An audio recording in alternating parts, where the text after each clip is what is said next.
Good morning students. आज मैं आप लोगों को बीए पार्ट थर्ड के स्टैटिस्टिक में मीडियन की डिस्क्रीट सीरीज़ बताऊंगी। इसके पहले मैंने आप लोगों को इंडिविजुअल सीरीज़ बताई थी और आज मैं आप लोगों को डिस्क्रीट सीरीज़ बताऊंगी। इंडिविजुअल सीरीज़ में हमने पढ़ा था कि जो भी डाटा दिए जाते हैं उन सभी डाटा को सबसे पहले हम आरोही या अवरोही क्रम में जमाते हैं और उसके बाद में हम जो फॉर्मूला यूज़ में लेते हैं मीडियन ज्ञात करने के लिए, m is equal to size of n plus 1 upon tooth item. m is equal to size of n plus 1 upon tooth item. और इसके बाद में हम इसमें जो कैलकुलेशन में m आता है वो ही हमारा मध्य का होता है, वही हमारा मीडियन होता है। आज हम लेंगे डिस्क्रीट सीरीज़। डिस्क्रीट सीरीज़ के बारे में जैसा कि मैंने आपको एवरेज मीन के अंतर्गत भी बताया था कि एवरेज मीन में डिस्क्रीट सीरीज़ में चाहे वो एवरेज मीन हो या मीडियन हो चाहे मॉड हो, किसी में भी हो, जो भी हमें डाटा दिए जाते हैं वो एक निश्चित क्रम में दिए जाते हैं। जैसे देखिए यहाँ पे 8, 10, 12, 14, 16, 18 और 20। तो यहाँ पे आप देखेंगे सब में दो का अंतर है, एक निश्चित अंतर होता है। जब भी डिस्क्रीट सीरीज में हमें सीरियल नंबर दिया जाएगा उसमें एक निश्चित अंतर होगा। जैसे 5, 10, 15, 20 या 10, 20, 30 या 1, 2, 3 कुछ भी हो सकता है, लेकिन एक निश्चित अंतर पे ही होगा। तो यहाँ पे हम देखेंगे कि यहाँ पे जो साइज ऑफ आइटम दिया हुआ है उसमें एक निश्चित अंतर है।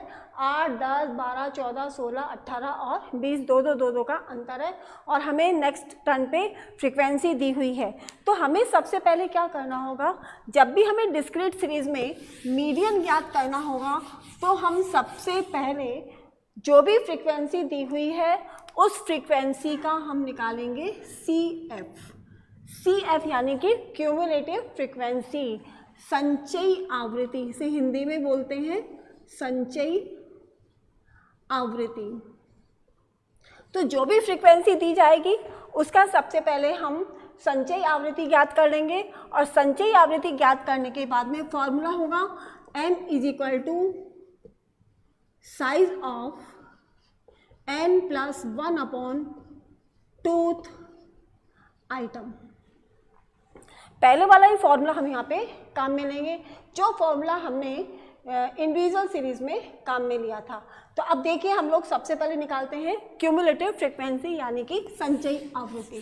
संचयी आवृत्ति देखिए कैसे निकालेंगे, यहाँ पे लिख देंगे CF क्यूमुलेटिव फ्रीक्वेंसी। और CF निकालने का तरीका है, सबसे पहला अंक यों क्यों लिख देंगे 3 और इस 3 में आगे वाली संख्या को हम जोड़ देंगे। 7 और 3 10, 10 में आगे वाली संख्या को जोड़ा फ्रीक्वेंसी की, 10 और 12 22, 22 में 28 को जोड़ा तो 50, 50 में 10 जोड़े तो 60, 60 में 9 को जोड़ा तो 69 और 69 में 6 को जोड़ा तो 75। आप एक बात नोट करेंगे, CF का लास्ट वाला अंक और टोटल ऑफ फ्रीक्वेंसी ये दोनों हमारी बराबर होनी चाहिए, यानी कि CF का लास्ट में आया हुआ है 75 और यहाँ पे भी देख लीजिए टोटल ऑफ फ्रीक्वेंसी भी है 75। अब हम फॉर्मूला लगा के m निकालेंगे। m is equal to size of n plus 1 upon tooth item is equal to size of n हो जाएगा हमारे total of frequency 75 plus 1 upon tooth item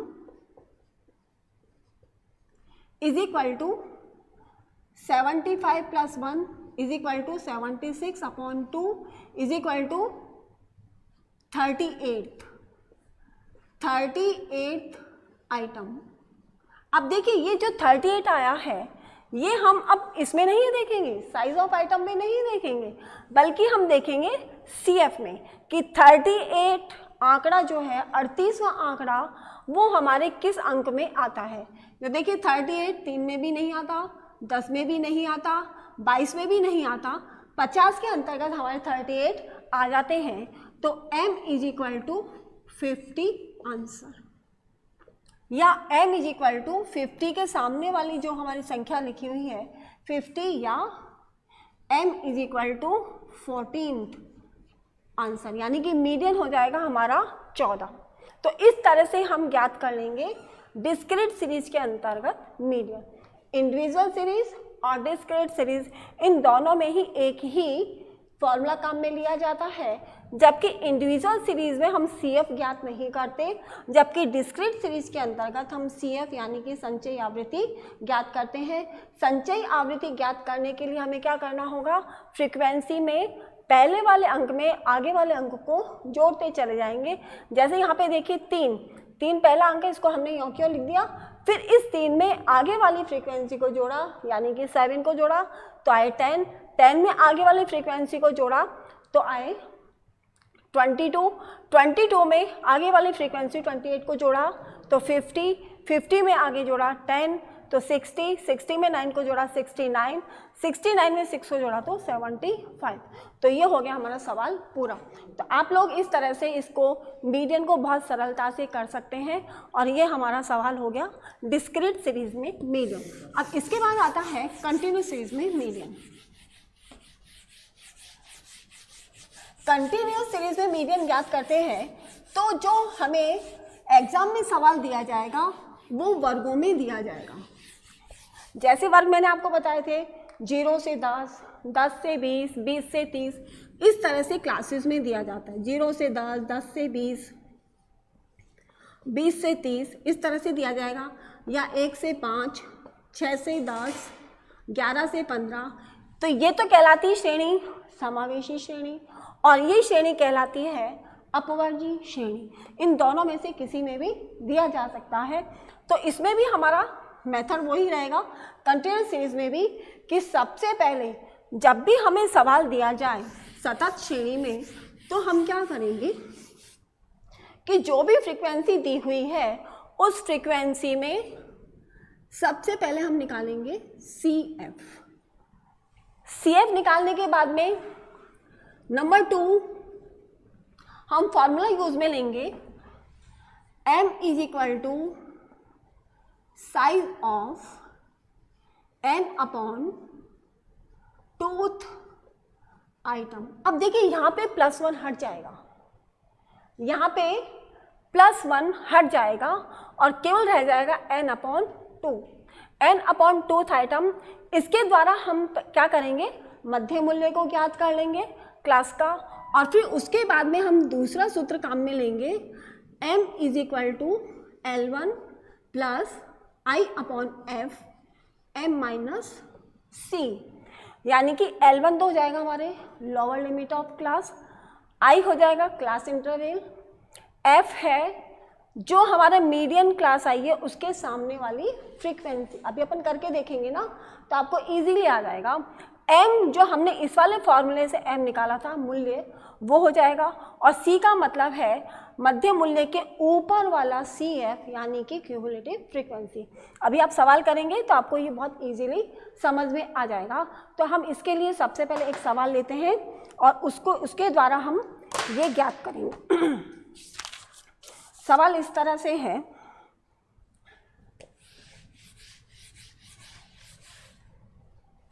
zero से 10, यहाँ पे क्लास दी हुई है वर्ग, 0 से 10, 10 से 20,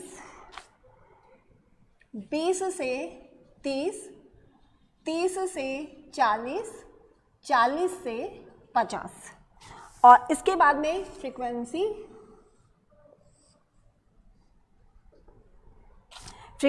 है 8, 8, 30, 40, 12 और 10। अब यहाँ पे हम क्या करेंगे, यहाँ तक तो बिल्कुल ऐसे कैसे रहेगा, और फिर अब वापस हम लोग पहले वाला ही फॉर्मूला काम में लेंगे, यानी कि CF निकालेंगे। 8 यों क्यों आ जाएगा, 8 में 30 को जोड़ा 38, 38 में 40 को जोड़ा 78, 78 में 12 को जोड़ा, 8 हो तो 10, 7 और 1 8 1 9, 90 में 10 को जोड़ा तो 100। तो यहाँ पे n इज इक्वल टू 100। अब इसको भी टोटल करेंगे ना फ्रीक्वेंसी को, तो उसका टोटल हमारे 100 ही आना चाहिए और ये भी हमारा 100 ही होना चाहिए, यानी कि इन दोनों का आपस में बराबर होना जरूरी है। यदि दोनों बराबर नहीं होते हैं इसका मतलब हमारे सवाल में कहीं पे गलती है। तो अब निकालते हैं हम m is equal to size of n upon tooth item is equal to size of n कितना हो गया 100। Total of frequency is called n। 100 upon 2 is equal to 50th item, 50वां आइटम चाहिए। 50th item is in the class. अब देखिए 50वां item कौन से वर्ग में आता है, देखिए यहाँ पे देखेंगे हम 8 में 50 नहीं आते, 38 में नहीं आते, 78 हमारे 50 में आ जाता है। तो 78 के सामने वाली क्लास 20 से 30 ये हमारी मीडियन क्लास हो जाएगी। इन द क्लास 20 to 30, यानी कि 20 से 30 वाली क्लास हमारी मीडियन क्लास कहलाएगी, मध्य का वर्ग कहलाएगा। अब हम दूसरा वाला फॉर्मूला यूज में लेंगे, m is equal to L1 plus I upon F m minus C. तो अब यहाँ देखिए L1 जो वर्ग क्लास आई है उसकी लोअर लिमिट, यानी कि 20 से 30 में L1 तो हो गया हमारा 20 और L2 हो जाएगा 30, तो ये हो जाएगा 20 प्लस इन दोनों के बीच का अंतर कितना है 10, तो ये हो जाएगा I इज इक्वल टू 10 और F फ्रीक्वेंसी इस क्लास के सामने वाली फ्रीक्वेंसी F कहलाएगी, इसको हम लिख देंगे F और ये है 40। इसके साथ में m कितना आया था पहले हमारे 50, तो ये हो गया 50 माइनस c, यानी कि क्यूमुलेटिव फ्रीक्वेंसी जो इससे पहले वाली है ये c 38। बस अब आपका सवाल बहुत इजी हो गया। इज इक्वल टू 20 प्लस 0 से 0 कैंसिल, 1 अपॉन 4 इंटू 50 में से 38 गए तो 12, 4 इसको काट दिया, 4 3 12, तो ये हो गया 20 प्लस 3 इज इक्वल टू 23। तो m इज इक्वल टू 23 आपका आंसर हो गया। ये हमने देखा कंटिन्यूस सीरीज के अंतर्गत डायरेक्ट मेथड में, और ये हमने देखा जबकि क्लास हमारी आरोही क्रम में है, 0 से 10, 10 से 20, 20 से 30, 30 से 40, 40 से 50, और इस तरह से हमने सवाल को किया है। सबसे पहले हम इसमें फॉर्मूला लगाएंगे जो कि हम पहले शुरू में लगाया हुआ था, m is equal to size of n upon 2, tooth item n हो जाएगा हमारा टोटल ऑफ फ्रीक्वेंसी, और टोटल ऑफ फ्रीक्वेंसी 100 में 2 का भाग लगाया तो आए 50। फिर हमने देखा 50 कौन से क्लास में आता है, तो 50th item is in the class 20 to 30, ये हमारे 20 से 30 के अंतर्गत आ जाता है, और 20 से 30 के अंतर्गत आने पर हमारा क्लास इंटरवल हो जाता है i इज इक्वल टू 10। तो m is equal to L1 plus I upon F m minus C. L1 हो जाएगा 20, I है क्लास इंटरवल इन दोनों के बीच में 10 का अंतर 10, इसके सामने वाली फ्रीक्वेंसी 20 से 30 से सामने वाली फ्रीक्वेंसी हो जाएगी 40, तो यहाँ पे आ जाएगा 40। m हमने जो पहले निकाला था 50, ये m आ गया, और c जो होगा जो क्लास आई है उसके ऊपर वाली क्लास का संचयी आवृत्ति, तो ये हो जाएगा c 38 को 50 में से लेस किया तो आ गए 12, और इस तरह से हमने आंसर निकाल लिया 23। तो ये आज हमने किया डिस्क्रीट सीरीज और कंटिन्यूअस सीरीज। डिस्क्रीट सीरीज और कंटिन्यूअस सीरीज दोनों में एक फॉर्मूला तो कॉमन है और दूसरे फॉर्मूले में थोड़ा सा अंतर है। तो अब इसके बाद में हम नेक्स्ट ले लेंगे अवरोही क्रम में। आज का हम लोग इतना ही पढ़ेंगे। Thank you so much.